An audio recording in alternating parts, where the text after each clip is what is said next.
So also, we have the AI companion. Have you Oh, seen that? no. Very cool. We have an AI companion that's taking notes as this goes through. Cool. And so it summarizes and consolidates and like refreshes things. And Where it's was that when I was going to school? well, good and bad. I'm not sure. I think it's a really interesting tool, but at the same time, I think it also can be bad. What did he grab? Oh, that wad of paper that I took away from him. Yeah, he took that piece of paper. Okay. Hi. Hello. I like that. We should have like a fireplace or something. I'm like, hey, welcome to the next edition of Careers in Psychology. The last one I recorded sitting in my car at Costco. Oh, So it love wasn't it. exactly the greatest demonstration, but that's okay. We got Ted eating paper. So introduce yourself because I'll slaughter your name if I try to say your last name. My name is Christine Pamantuan. I'm a general counselor here at Cuyamaca College. I'm also the embedded counselor for students majoring in psychology / other majors. Social behavioral Yeah, all science. social and behavioral sciences. But I'm assuming you all are psychology, so psychology majors. Yeah. All right. So one of the things that we're gonna get to her job here in the second part, but what I talked about first is how what did you go through to get where you are? What would you have done differently? And what kind of led you to where you are? All right. So what I went through to get to where I am. So I'm a counselor at a community college. Big difference. So a lot of the counseling I do is academic counseling, but I also, do personal counseling with students as well. Big difference with counseling at a community college versus a four-year institution is at a community college, I'm faculty. So when you go to a four-year institution, they're just advisors. And I knew that that's not what I wanted. I knew that I wanted to be able to teach. I knew that I wanted to be able to be treated as faculty as well. And I knew that with community college, we're open access. So I get to work with students from all different ages, all different walks of life, and we're super diverse. So that was really important to me. When I started in high school, I knew I wanted to be a counselor in some capacity, but I didn't know there's a huge world of counseling out there. And it was overwhelming, and I didn't really know what I wanted. I thought that I would want to do therapy in private practice my whole time. Um, so when I went to school, when I was in high school, it wasn't a good experience for me. I think I dealt with a lot of stuff internally, but outwards facing, people thought that my life was great. I had a lot of friends. I was highly involved in school, got really good GPA, was in all AP classes and honors classes, but internally it was a struggle. When I went to college, I went directly to UC Irvine and majored in psychology and social behavior. College, kind of same experience. I wasn't sure where I fit in. There weren't a lot of people who looked like me, who were my instructors or who were counselors or staff. And so when I was going through college, it was kind of the same. I was enjoying it, but I still felt like there was something missing. After college, I decided to take a gap year because I really wanted to decide what type of counseling I wanted to do. And that's where my colleague, who's actually one of the department chair in counseling right now, introduced me to community college counseling. So I went and I talked to different folks who are in community college, and I realized that that's where I wanted to be because I get to work with students, and I get to do different things. I get to do the personal counseling, the academic counseling, I get to teach, I get to be on committees. So I liked having the variety. I have two master's degrees. The first one I got was from San Diego State University. It was a master's in education with a concentration in counseling. It was called the Community-Based Block Program. So if you want to go into counseling, I highly recommend it. That literally for me was therapy for a year. It was group therapy for a year. And that's what I realized, that's what I needed. Because when you go to be a counselor, they make you do your own therapy. So that was really just life-changing for me. Is that like guidance? So Department of Education, is it Mhm. is it specifically guidance counselor? That one it varied. So in my program, there was people who wanted to work for nonprofit, others who thought they would do high school counseling, Okay. others who thought they would do therapy. So it Okay, was so it's kind pretty of, diverse it was pretty still. diverse, Okay, cool. yeah.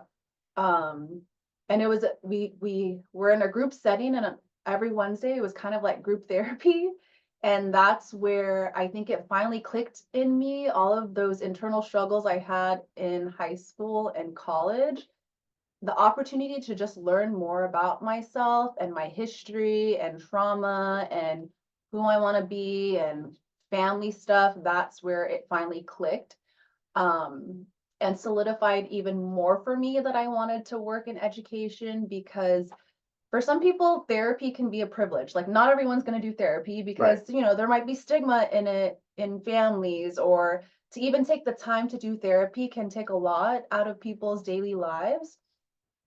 But for me, I said, people who are going to school, if I'm their counselor, then they're going to get that opportunity to do self-reflection, and they're going to get their opportunity to get connected to resources that they might not have known otherwise. So that's something that's really important to me, is I want students, when I'm working with them one-on-one or even in the classroom, because I teach counseling classes, is they're getting to do a lot of that self-exploration and learn about themselves in ways that I wish I would have learned about myself early on, like early in high school and early in college. Um, so that's a big piece of why I like working at the community college, because students are getting to, get all the academic stuff, but like, I really want to know, who are you? Why are you here? Who do you want to be? What's going on in your life that are barriers, and how could I help you create a positive narrative for yourself and know that you're capable of reaching whatever goal you want. So I did that first grad program at SDSU. I did an internship. It's called SEDICA, so really long name, San Diego Imperial County Community College Association. It was an internship to start being a community college counselor. The one thing I will say about community college counseling is it's very, very hard to get your foot in the door. So SEDICA was a way that I was able to do that. While I was in the internship, I decided I also wanted to do a second master's degree, and that's where I did it at SDSU in marriage and family therapy, because I still thought I wanted to. Then I had like this big dream of, I'll be a full-time community college counselor and then do part-time, still private practice counseling or therapy. Um, Started doing my clinical hours for marriage and family therapy, and it was a lot. So for those of you who are thinking that you want to do therapy, it's great. I have my friends who, did those programs and they're doing it now. But I would really encourage you, do your research, see what it feels like, and make sure that the emotional load that you have to take when you're doing therapy is something that you are okay with, and that you know how to maintain balance and take care of yourself at the same time.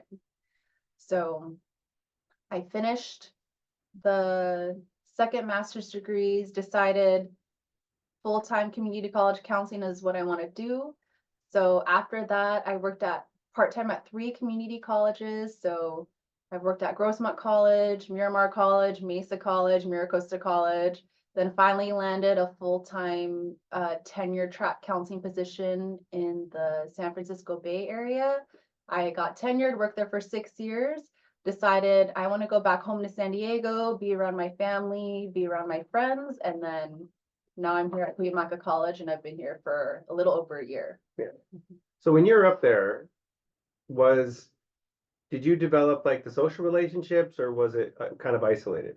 In the Bay Area? Yeah. Oh, I developed the social relationships because I made that a priority. Okay. Yeah, so I had maybe like a handful of college friends there, but then at work, I really made sure that I was getting to know my colleagues. And then I just made sure that I was going out and meeting people so that I could have roots up in the Bay Area too. Yeah. That's like a really important part when you first step into a job, especially like a tenure job. I talked about this last week. For me, it's like, once you get this job, you're gonna die here if you really like it. Yep.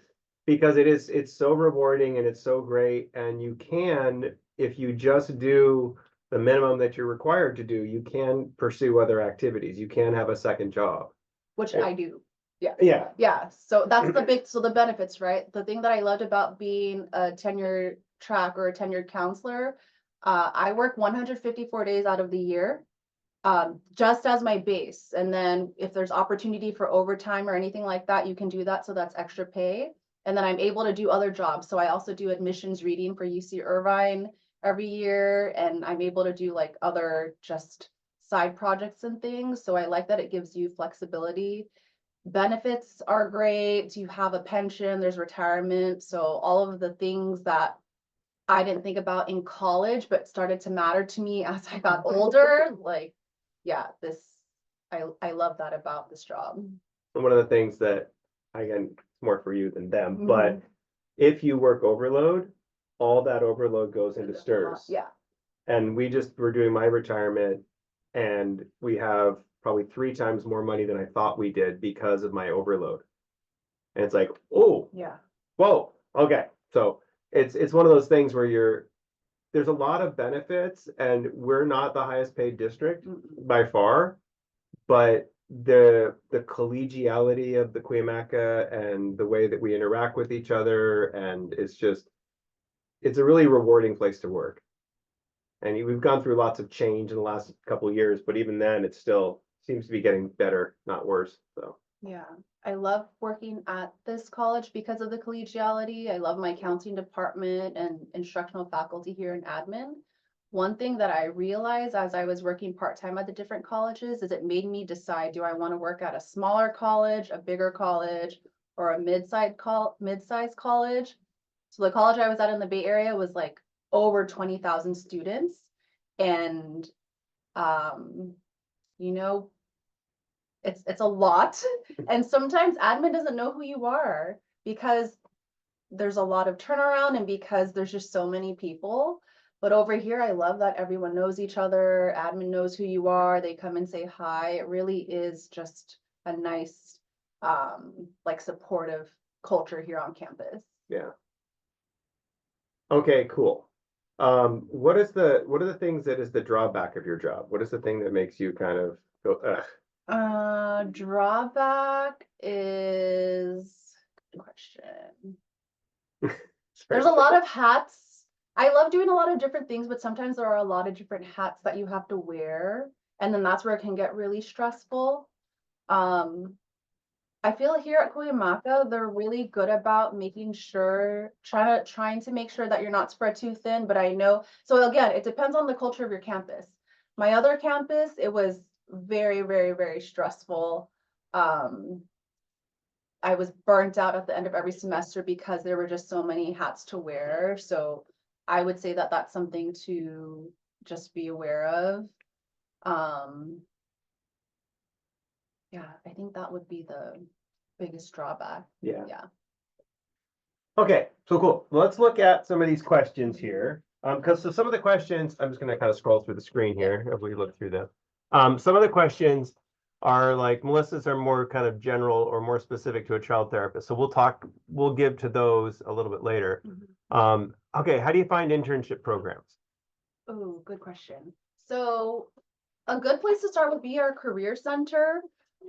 They have a job and internship board called Handshake, which would be a good place to start. Yeah, so just go to career, student service, student support. You want to steer? Can you? You got a dog in your face. You want to switch? You can switch. I'll sit with a dog in my face. Okay, so you can go to student support. I'm going to share the screen. So this screen, and we'll share this. And then career center. The career center is really nice because you can make an appointment with a career counselor and say, like, I already know my career, I know the direction I want, and I want to look for internships. And they can kind of guide you through that.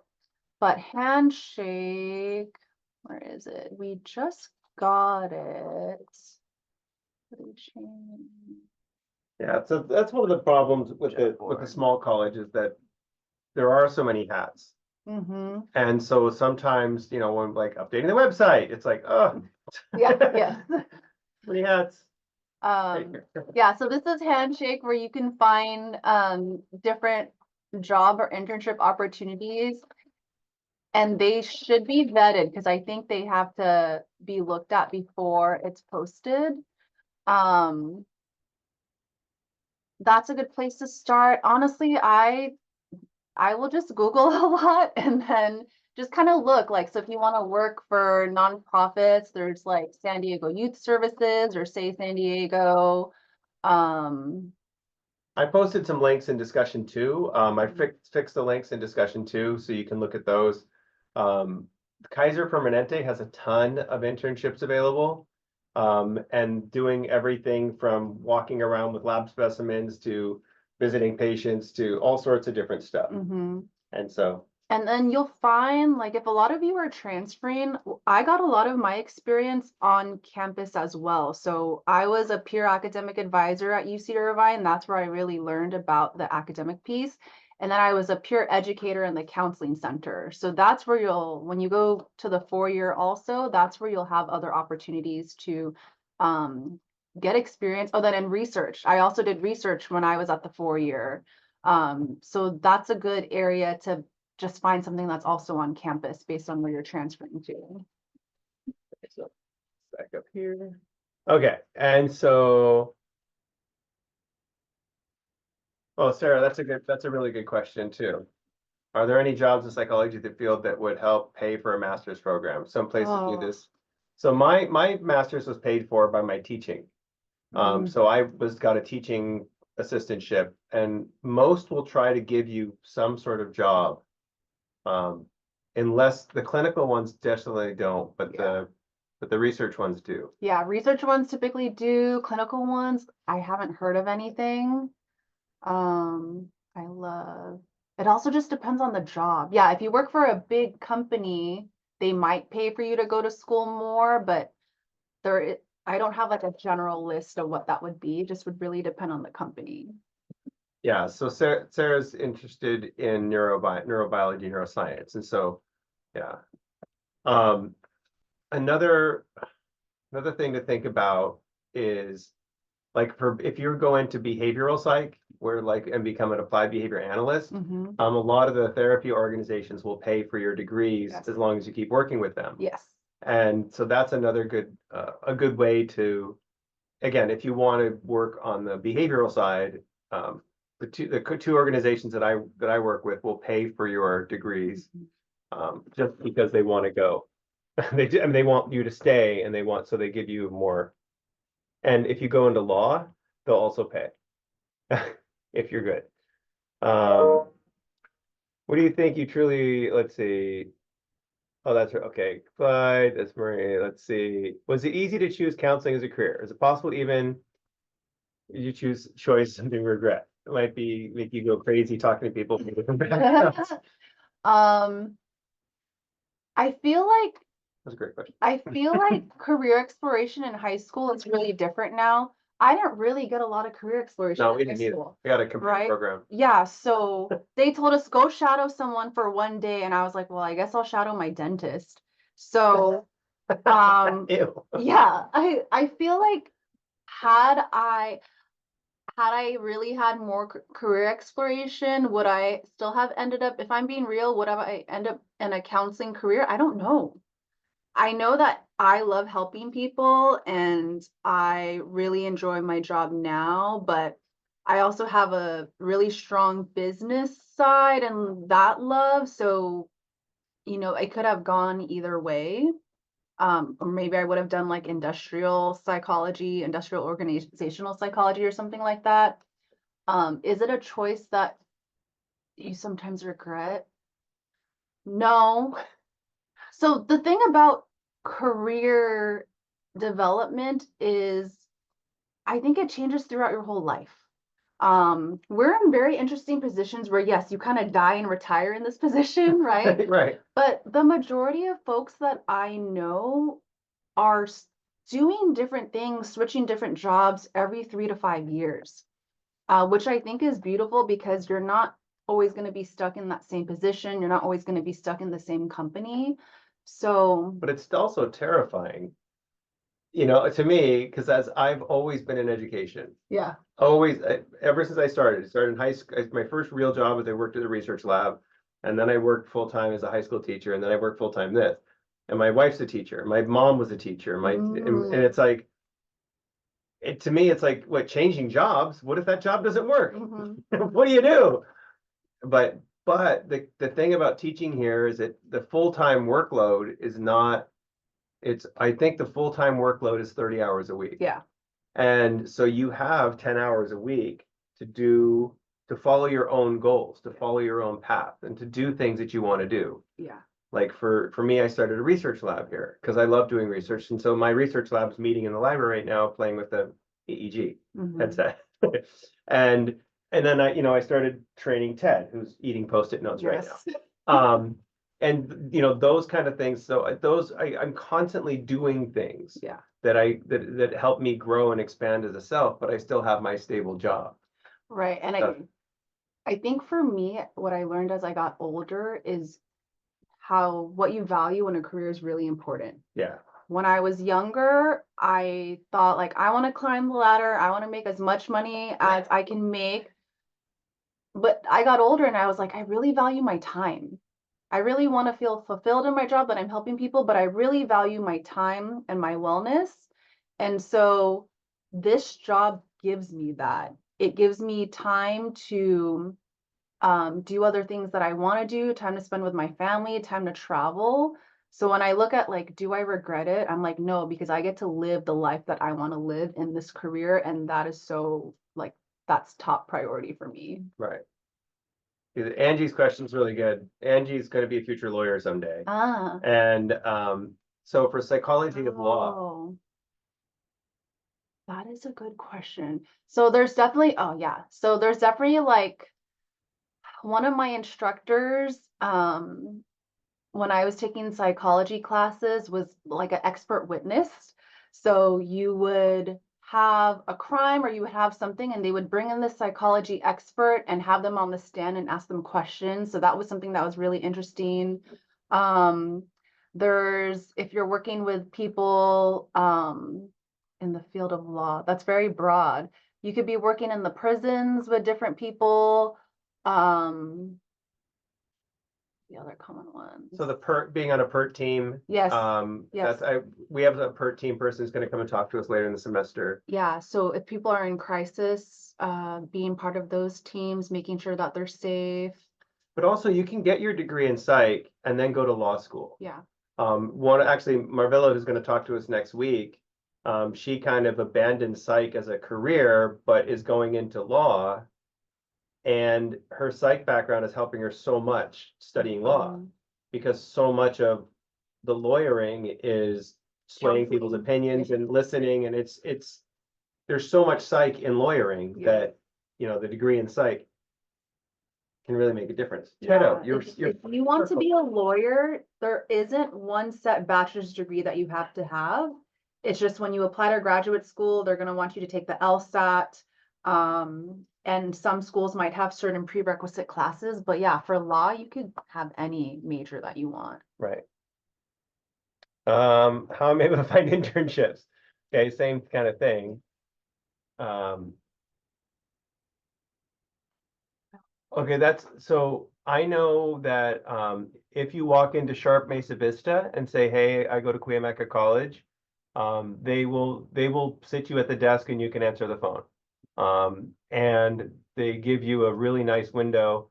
Two of my students did internships there where they ended up leading group sessions for non-serious people. I mean, they're there, they're hurting, but they weren't at risk. And so they were able to lead group sessions. And Sandy, who's one of them, is now a therapist up in the Bay Area, and she's just doing her thing and loving it. I had one or two students volunteer there and leave after the first day saying never, never, never. And so it's a really good idea. Anyway, so if you Sharp Mesa Vista Hospital, you just give them a call and say, hey, I'm a Cuyamaca College student and I'm interested. They'll tell you if they have spots available, and they always need bodies. And so, that's one that I know specifically. I know I had some people who for not crisis hotlines, but where people are calling because they might be near that and they just need someone to talk to and everything, they can train you for that too. And that's a good place to start. Um, that's a good one. I didn't know about the Mesa Vista. Yeah, it doesn't hurt the cold call. Yeah. It's extremely stressful. It's terrible. It makes your stomach hurt, but just try. And if they say no, okay, that's the worst thing they're gonna do is say no. And that it's just especially our healthcare system really needs people. And so if you're willing to volunteer, that really help. People are always looking for help. You just have to go in expecting that you might be, cleaning up barf in a hallway. Which is a good experience. No, it's not. No, I feel like if you're seeing what that is really like, it's kind of like the reality of what a job might be. Yeah. Well, it's just like we had a professor here that used to just park wherever he wanted, and he was parking in somebody's parking spot in OH, and he goes, I'm a professor, and he just walks away. And he doesn't work here anymore. But it's like you have to know what everybody does on campus. You have to know what all the jobs are, and you have to trust and so that's why when you volunteer, you get to do all those jobs that you don't, when you graduate your PhD, you're the head counselor, you don't think about who's cleaning up the bedpans. And so that perspective makes you a so much better boss or so much better employee.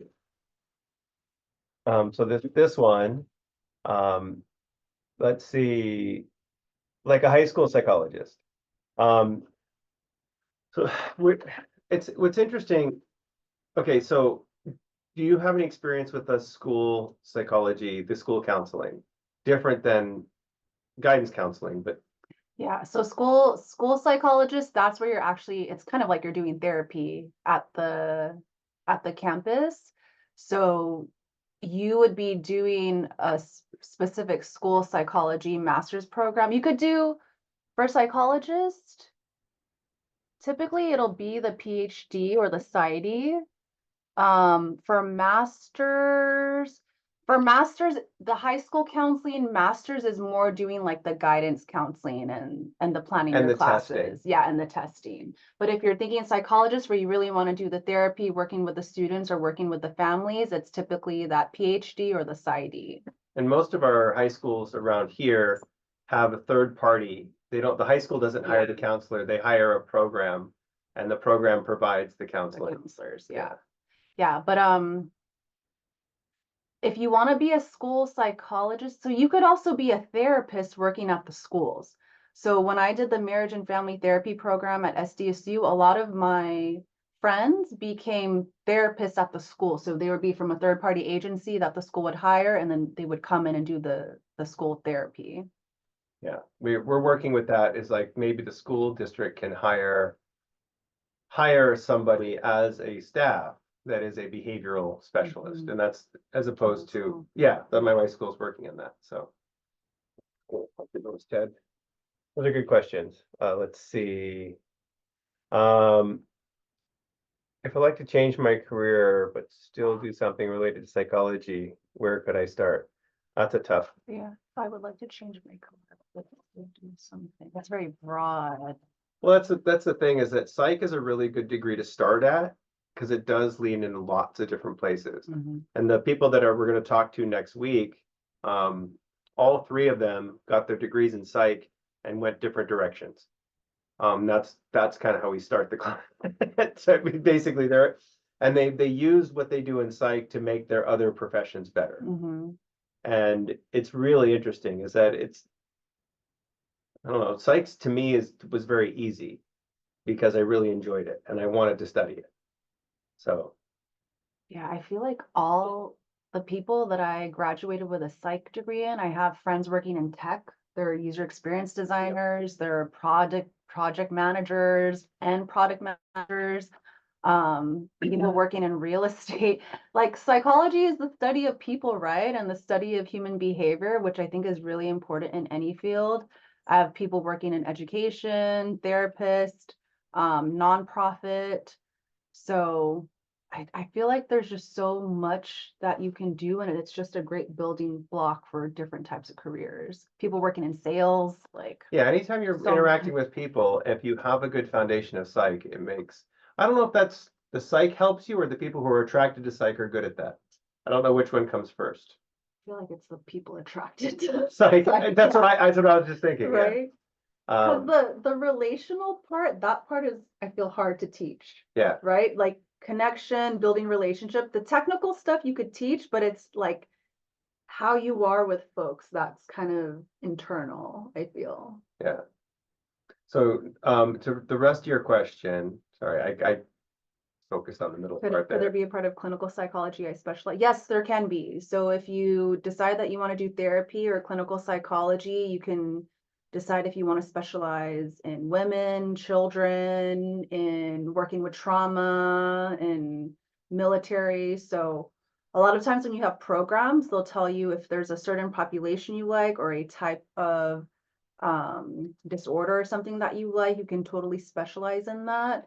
When I was doing marriage and family therapy, a lot of people said, like, you're really good working with women, you're really good working with groups. So that's kind of where my focus was.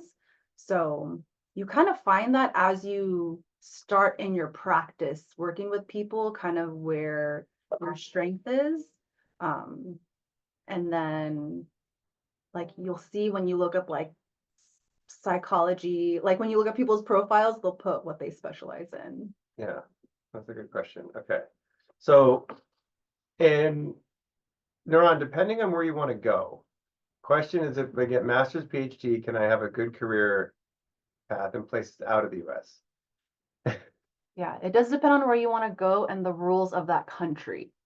Yeah. So, um, like in the United States, even depending on the different states, there's different rules around like if you decide you want to do clinical or do therapy. But yeah, outside of the US, you would have to see what the rules are for that country. I had a friend who I have a couple friends who are doing therapy out in London and other areas who got educated here in the US, but yeah, I think it just really just varies to where you're at. Yeah, that's those are really hard specific questions, Mhm. but that's okay, CBT, Yeah. cognitive behavioral therapist. Should you go to master's or PhD route? It depends on what your goal is. So I always thought that I was gonna get a PhD or PsyD, but when I realized that as if you want to be a therapist, you don't have to get a PhD. Um, and you're not tied to one specific form of therapy. So what you'll find if you're doing a clinical program or a master's program, this is something that I wish I did. Make sure you read about your program because they are going to say what their focus is. So when I did San Diego State's master's program in marriage and family therapy, their focus was narrative therapy. But I didn't research as well as I could have, and I didn't realize, like, okay, I'm gonna learn a bunch of narrative therapy when really, yeah, when really like my modality or what I liked was somewhere else. So when you do a program, they might have a focus, like be really strong in a specific form of therapy, but your development as a therapist is not just going to be through your program. You're going to have to do extra training. You're going to go get training yourself. So you're not going to be tied to one specific form of therapy just because your program focuses on that. And your mentor, Yeah. when you get into the clinical programs, you get someone who becomes your supervisor, Mm-hmm. and they are usually a person who you bond with pretty well. Yeah. And they really do shape. I mean, the stuff that I do is shaped by the professors that I used to work for. Mm-hmm. And it's just because you respect the person, you trust what they do, you like what they do, and you avoid the things that you didn't like, and you still become kind of like them. So that's that's why you should take a lot of different faculty. So, um, let's see. Let's see. This is a good one. You talked about the first one, but the second one, what extracurricular activities did you do that really helped you become a counselor? Yeah. So yeah, I kind of talked to, so extracurricular, um, like I said, I worked at my college's counseling center, so I was a peer educator, so I was actually doing psychoeducational workshops for UC Irvine. So that's on things like depression, anxiety, um, what else? Just all those different types of topics, grief. Um, and then I worked in the School of Social Ecology's academic counseling side to learn more about if I liked academic counseling, and that gave me the hands-on experience. And then what extracurricular did you do that majorly helped you become a counselor? And then that internship I talk about, the Sadika internship with the community colleges, that was me. I really like that one because you go in, you have a mentor who's already a tenured counselor, and you're shadowing them, and then they make you do rotations and just shadow a whole bunch of different counselors, sit in on classes. So that's where I really got to see. It's unpaid, by the way. So Did you that's intern here? no, I Oh. entered at Miramar College. Miramar, okay. Yeah. So that's the thing, that's unpaid. So you have to be ready. You might have to do some unpaid stuff, but that's really where I learned if this is what I want to do. And then if you do really well, so it was unpaid, it was supposed to be a full year. I was unpaid the first semester, and then the second semester they decided to hire me on.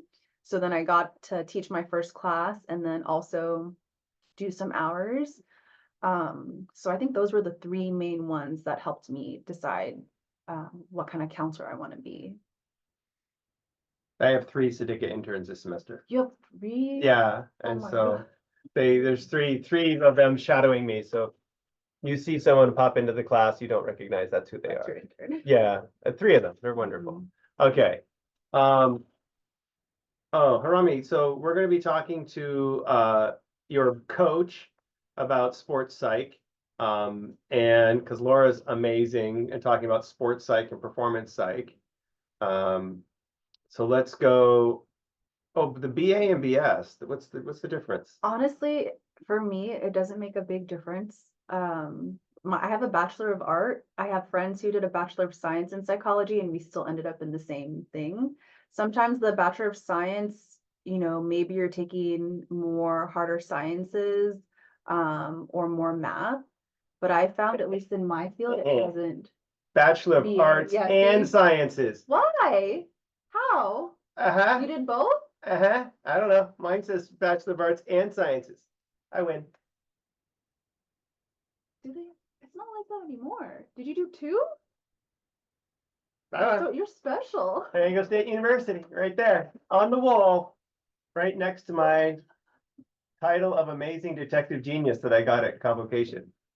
And I would say the differences isn't in whether it's a BA or a BS. The difference is in the school you're going to and what curriculum they have. So when I did a presentation in Steve's class last semester, I talked about really thinking of what you want career-wise and choosing the schools that you apply to based on that. So like I knew that I wanted to focus on human behavior and be a counselor. I didn't need to do a grad program, or excuse me, a bachelor's degree that had a lot of calculus in it, or that wanted me to take a lot of biology and chemistry. So to me, that's what matters more, is looking at the different psychology programs and choosing the one that fits what career goal you want. That's something I work on with my students in an appointment. So make an appointment with me and we can talk about that. Yeah, we'll put the link in when we post the video for her appointment schedules and things. Yeah, I'm actually reading it. It's a bachelor, it's a BA in liberal arts and sciences. So if you read all the words in the right order, they tell you stuff. Yeah, my master's degree is also a master's of arts. But that's because they don't, at UCSD, it's a BS because they make you take chemistry, they make you take calculus, and because they're more, they're whatever. Okay, so Kobu, you've got marriage therapy, emphasis, emotional focus Yep, therapy. EFT, yep. Yep. That's good stuff. It's funny how I didn't realize San Diego State's emphasis was narrative, but that's what I still preach in my classes, and I didn't realize that was their focus. Yeah, I'm actually been brainwashed without even knowing that was their focus. yeah, yeah. Excellent. Okay. Um, okay, so we'll talk to a working psychologist, Rana. So we'll talk to one of those a little bit later in the semester. Let's see. Psychiatrist. Yeah. So psychiatrist, you're actually diagnosing, you're a doctor.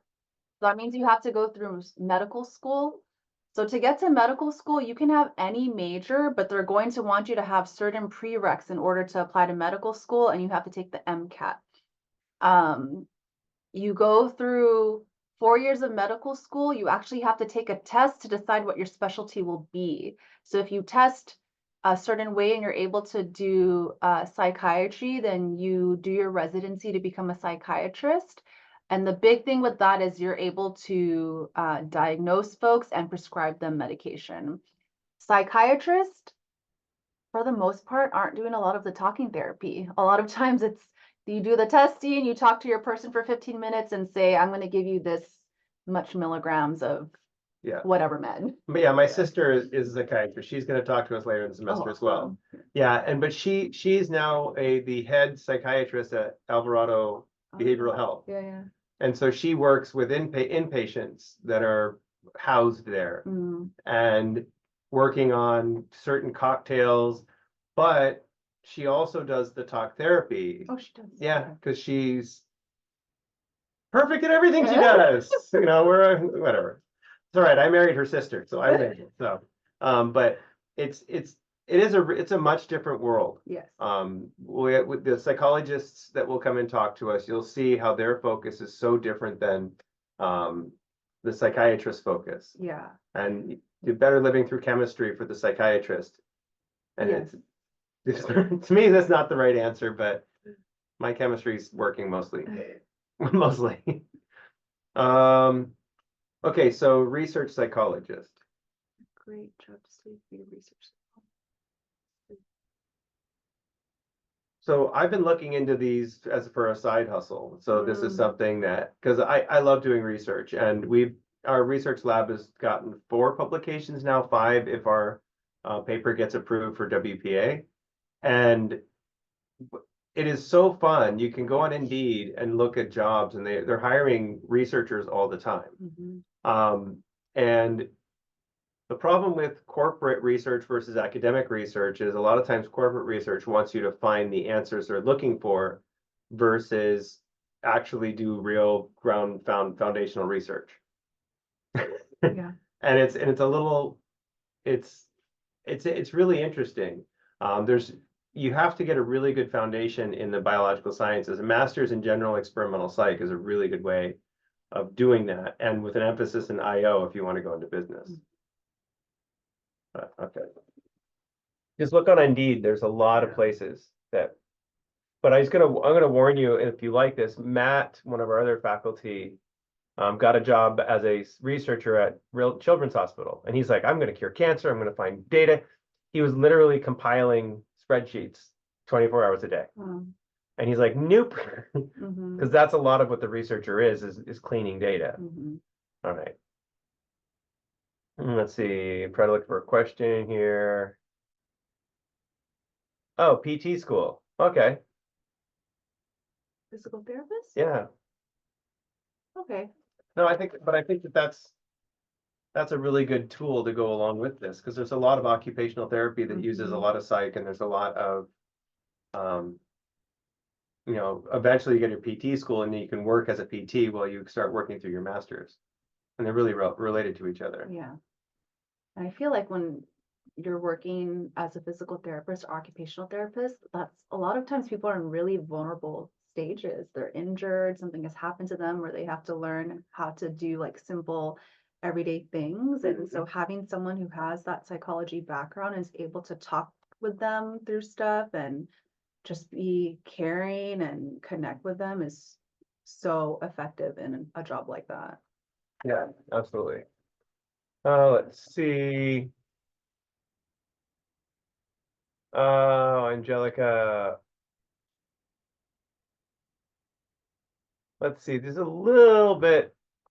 So you're like Kovu wanting going to the health and their emotions. Let's see. So what are some of the common majors that people pull out of the psych? So do you know what are the typical majors that people take? Like what focuses in psych are there? Mm, so at our local schools here, like at SDSU, it's a general psychology and liberal arts. Um, I think that's like just more general and looking at human behavior.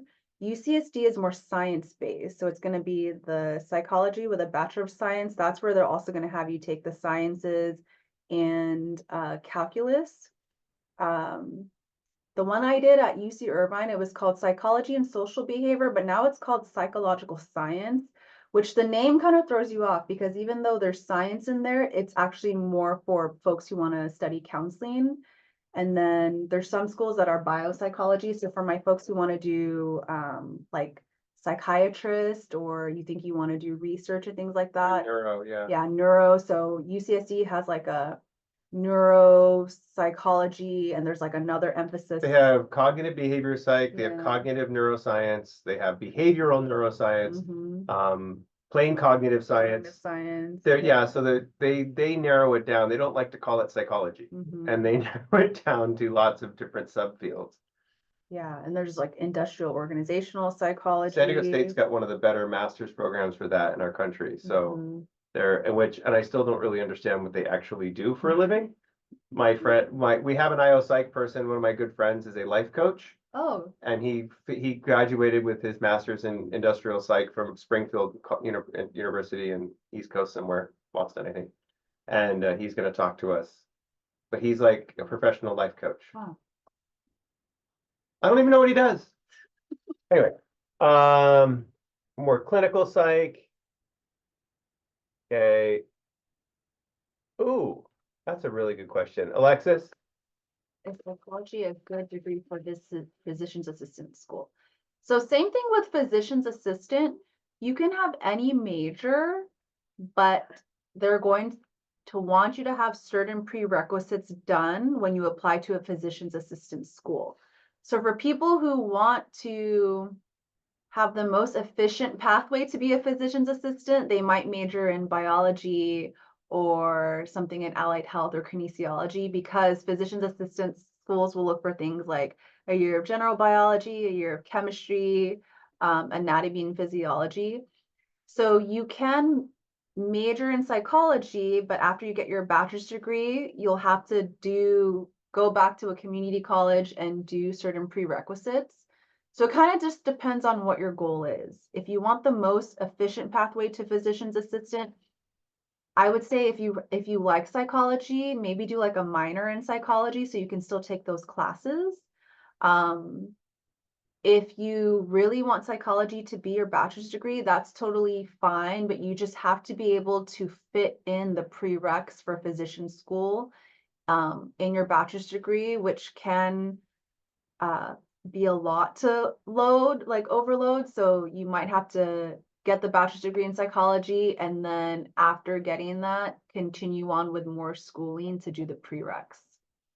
Yeah, that's a hard one because it's like, 'cause I did my degree in psych, but got my minor in human biology because I wanted to study neuroscience. And so getting a degree in neurobiology was a way that I could study neuroscience at San Diego State.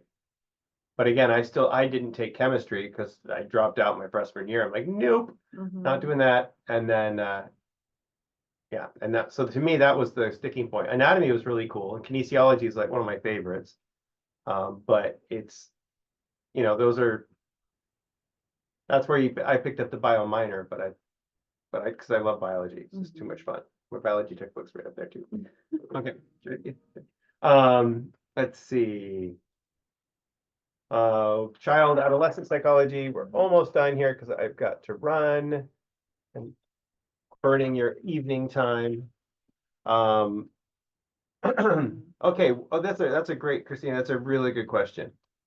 What jobs are related to this field if you only have an associate's degree? That's a good question. I know two. So if you, ABA. yeah, Yeah. you can become a licensed ABA, Applied Behavior Analyst.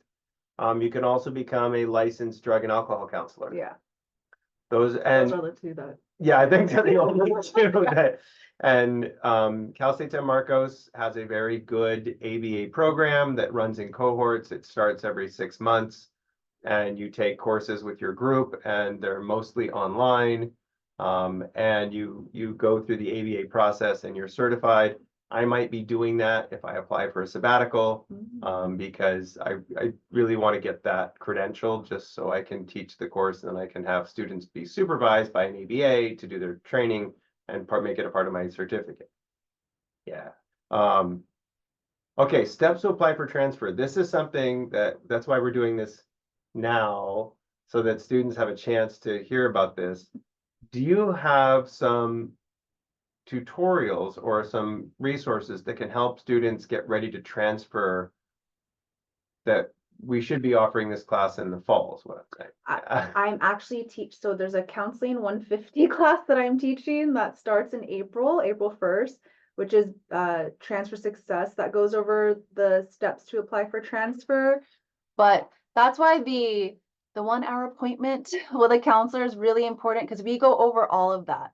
So in the 1 hour appointment, it's to create a comprehensive education plan to include all the classes you need for your major, everything you need for general education, and then we go over the timeline to transfer.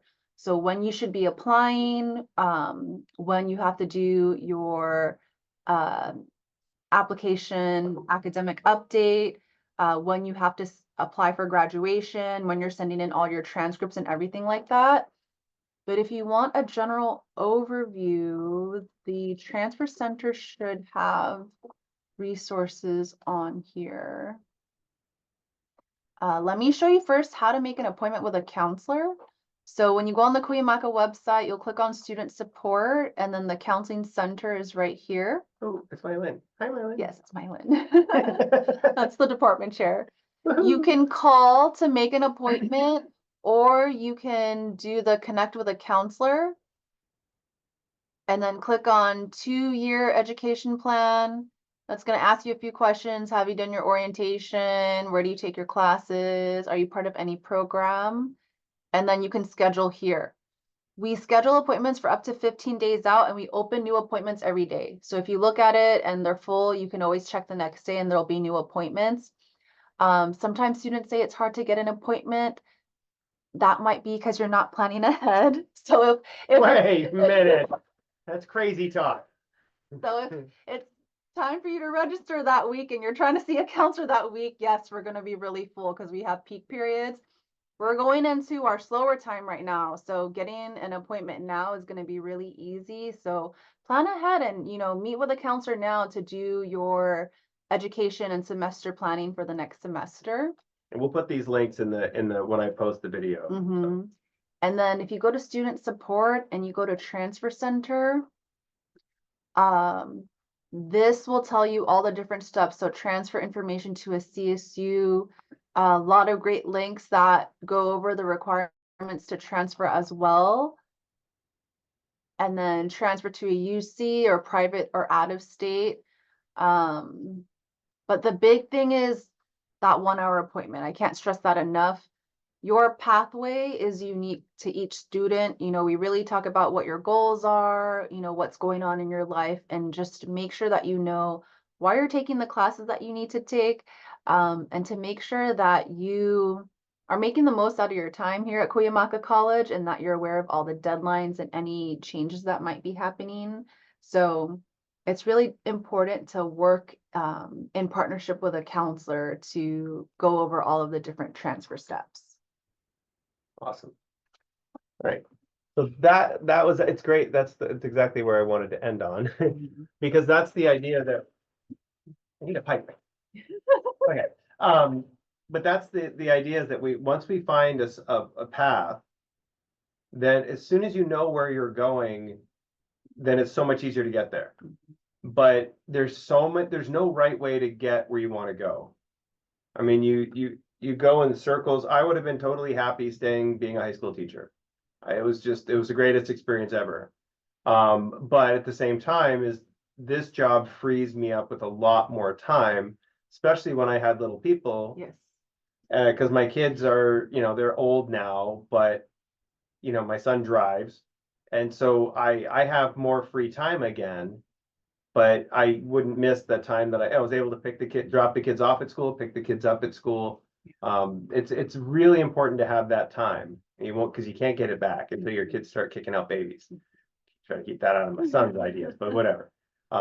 Anyway, so any other parting comments?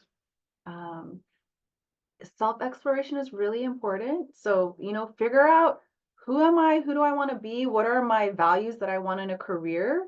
What's going to make me happy if I'm doing this 5, 10, 15 years down the line?